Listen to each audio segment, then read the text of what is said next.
आज की क्लास में हम समझेंगे कि केंद्र और त्रिकोण क्यों महत्वपूर्ण होते हैं।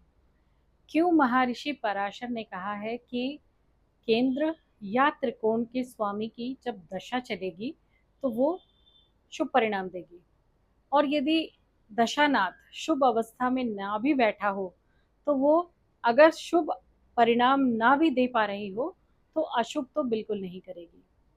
तो केंद्र और त्रिकोण क्यों बहुत ज़रूरी हैं, क्यों बहुत मायने रखते हैं, पहले इसे समझ लेते हैं। देखिए, सेंटर आपको पता है कि किसी भी लगन का पहला, चौथा, सेवेंथ, टेंथ, ये जो हाउस होते हैं ये केंद्र कहलाते हैं। और 1, 5, 9 जो होता है ये त्रिकोण कहलाता है। देखिए, ये है सेंटर 1, 4, 7, 10 हाउस। राशि यहाँ पर कोई भी हो सकती है, ठीक है। और त्रिकोण क्या कहलाता है? 1, 5, 9। अब जैसा मैंने कहा कि राशि यहाँ पर कोई भी हो सकती है, तो यहाँ पर हम इसे 2 नंबर यानी वृषभ लगन बना करके एक बार चेक कर लेते हैं।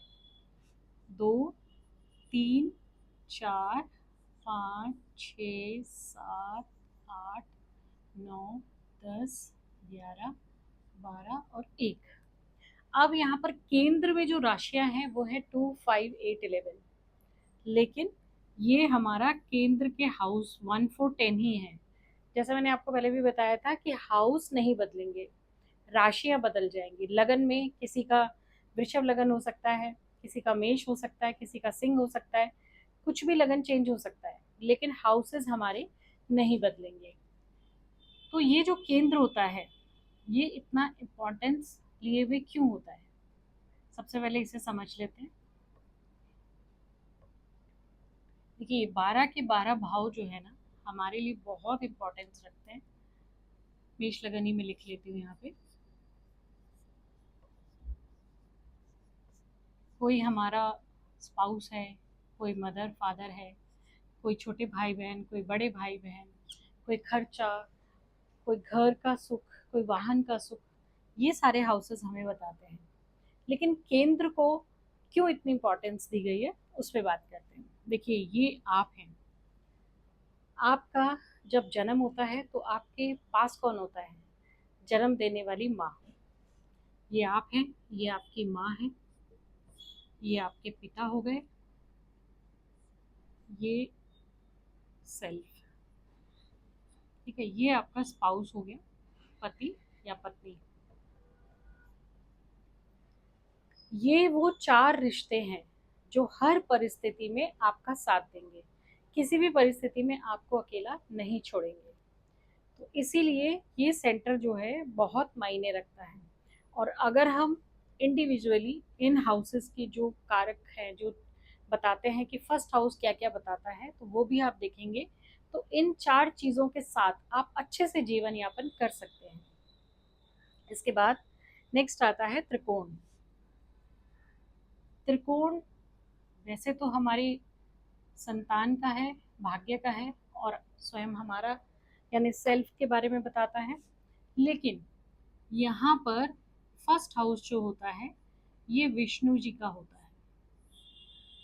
जैसे हम कहते हैं ना कि परमात्मा को कहीं खोजने की जरूरत नहीं है, वो आपके अंदर है, यानी आपके अंदर ईश्वर विराजमान है।